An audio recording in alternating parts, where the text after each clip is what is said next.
రకాల చర్మ సమస్యలకు శాశ్వత పరిష్కారం ఈ శ్రీత 9281458181. నేను మీకు చిన్న నా అనుభవం చెప్తా.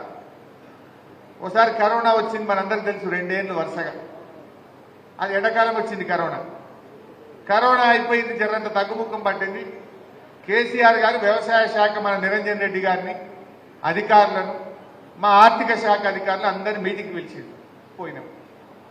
మరి మే నెల అయిపోయిందా, జూన్ వస్తున్నది, ఋతుపవనాలు వస్తున్నాయట, 6-7 తారీఖు సింకులు పట్టాయట, మరి రైతు బంద్ వేయాలి కదా, తయారు చేసిండ్రా అన్నాడు. అంటే వాళ్ళందరూ లేచి ఆఫీసర్లు, ఎక్కడ సార్ కరోనా వచ్చే 45 రోజులు లాక్డౌన్ అయినా, ₹1 ఆమ్దాన్ లేదు, ఖజానాలో పైసలు లేవు సార్ అన్నాడు. ఆర్థిక శాఖ అధికారులు, ఈసారి కష్టమే సార్ రైతు బంద్ ఇచ్చు టైం మీద అన్నాడు. అంటే మన కేసీఆర్ ఒక మాట అన్నాడు, ఏమయ్యా మా గరీబ్ గారు రైతులే దొరికినారే మీకు? మంత్రుల జీతాలు బంద్ పెట్టు, ఎమ్మెల్యేల జీతాలు బంద్ పెట్టు, ఉద్యోగస్తుల జీతాలు బంద్ పెట్టు, బిల్లులు బంద్ పెట్టు, రైతుకు మాత్రం రైతు బంద్ ఇవ్వాల్సిందే అన్నాడు.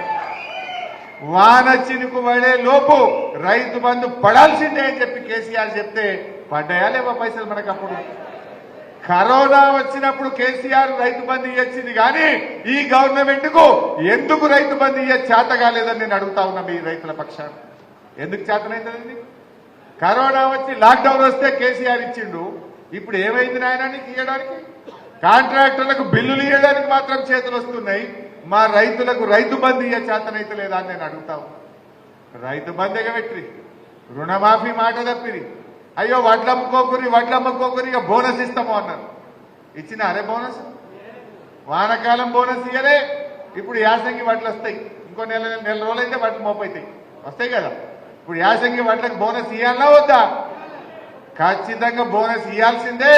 ఎక్కడికక్కడ కల్లాల కాడ మన టీఆర్ఎస్ పార్టీ వాళ్ళు, కాంగ్రెస్ వాళ్ళు నిలదీయాల్సిందే. వడ్లకు వాళ్ళ మెడలు వంచి బోనస్ ఇప్పియాలి. మనం బిడ్డ నువ్వు బోనస్ ఇవ్వవా? పార్లమెంట్ ఎన్నికల్లో మన రైతుల సత్తా ఏందో ఈ కాంగ్రెస్ పార్టీకి చూపిద్దాం. నువ్వు అందులో ఇస్తాను బోనస్ ఇవ్వకుండా, రుణమాఫీ చేయకుండా, నువ్వు రేపు రైతు బంధు ఇవ్వకుండా ఎట్లా ఓట్లు అడుగుతావని నేను అడుగుతా ఉన్నా కాంగ్రెస్ పార్టీ. గీ ముచ్చట మీరు రైతుల దగ్గర పోయి ముచ్చట చెప్పండి. 2 లక్షల రుణమాఫీని మోసం చేసే, 15,000 రైతు బంధు ఇస్తాను మోసం చేసే, వడ్లకు బోనస్ అని మోసం చేసే, 24 గంటల కరెంట్ ఇస్తా అన్నాడు, 15-16 గంటల కరెంట్ వస్తలేదు, మళ్ళీ మోటార్లు కాలడు మోపైంది. కాలుతలేవు మోటార్లు. కాంగ్రెస్ వచ్చింది, మోటార్లు కాలుతున్నాయి. మొన్న నాకు మరి జనార్దన్ రెడ్డి కలిసింది, ఏదో మన పార్టీ మీటింగ్ ఉంటే కలిసింది. నాగర్ కర్నూలు పోయిందట. ఎందుకంటే ఆడ కరెంటు మోటార్ల వైండింగ్ దుకాణం ఉండేది, ఏదో పేరు చెప్పాడు, ముస్తాఫానా ఏదో పేరు చెప్పాడు. ఆయన ఎప్పుడు మన మీద కోపంగా ఉండనట. అరే మీ బీఆర్ఎస్ వచ్చింది, మా గిరాకీ బంద్ అయిందా, మీ బీఆర్ఎస్ వచ్చినాక నాకు కిరాయి వెళ్తలేదని గులుగుతుండేనట. మొన్న మా మర్రెన్నకు కలిసిండట. అనా ఇప్పుడు మళ్ళా కాంగ్రెస్ వచ్చింది, ఫుల్ పని అన్న, చేతులుండే పని, రోజు 10 మోటార్లు వస్తున్నాయి అన్నట. రాత్రి 10 దాకా పనిచేస్తున్నా, రోజు 10-15 కాలిపోయిన మోటార్లు వస్తున్నాయి, మా గిరాకీ మాత్రం కాంగ్రెస్ వచ్చింది, ఫుల్ గిరాకీ ఉన్నది అన్నాడు. ఏం గిరాకీ అంటే మోటార్లు కాలిపోతున్నాయి, వైండింగ్ దుకాణంకి వస్తున్నాయి. ఇప్పుడు ఇది ముచ్చట, కాంగ్రెస్ వచ్చింది, కరెంటు మోటార్లు కాలుతున్నాయి, మోపైంది, ఊర్ల పనులు లో వోల్టేజ్ వస్తుంది, ట్రిప్ అవుతున్నది, ట్రాన్స్ఫార్మర్లు కాలుతున్నాయి, మోటార్లు కాలుతున్నాయి, దొంగ రాత్రి కరెంట్ వస్తున్నది. మనకు 15-16 గంటల కరెంట్ రాని పరిస్థితి మళ్ళీ ఏర్పడ్డదా లేదా మీరు ఆలోచించండి. ఇప్పుడు రైతుల్లో చర్చ జరుగుతా ఉంది, మనం చెప్పడం వేరు, వాళ్ళ అనుభవం కదా. ఆ కేసీఆర్ ఉండగా రైతు బంధు వచ్చింది నిజం, కాంగ్రెస్ వచ్చినాక రైతు బంధు పడంది నిజం. కేసీఆర్ ఉండగా 24 గంటల కరెంట్ వచ్చింది నిజం, కాంగ్రెస్ వచ్చినాక 15-16 గంటల కరెంటు రాంది నిజం. అంతేనే కదా. ఇలా ప్రజలకు వాళ్ళకి అర్థమవుతున్నది.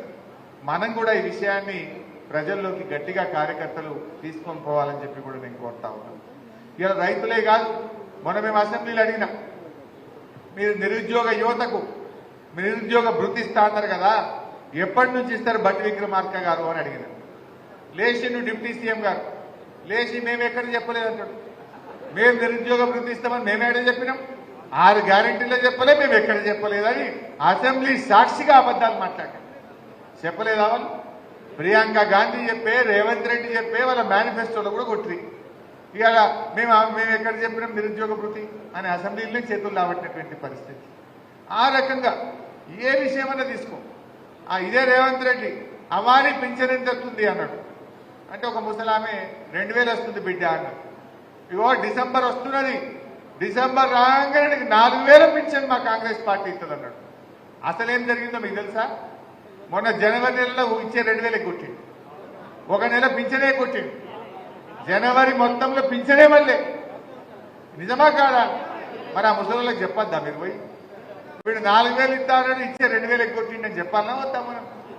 జనవరిలో అవ్వ తాతలకు, వికలాంగులకు, గీత నీత కార్మికులకు ఇచ్చే 2,000 కూడా ఎగబెట్టిండు. మన ఫిబ్రవరి 10 తారీఖేమో ఇచ్చింది ఫిబ్రవరి పింఛన్, ఒక నెల ఎగరగొట్టింది. అంటే ఏమైతుంది మరి? ఇలా మనం ఆలోచించద్దా? కేసీఆర్ ఉండగా ఎప్పుడైనా పింఛన్ ఆగిందా?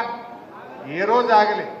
ఇప్పుడు 4,000 అన్నాడు, ఇచ్చే 2,000 కూడా మొన్నటి నెలలో ఎగ్గొట్టినటువంటి పరిస్థితి కూడా మనం చూస్తాం.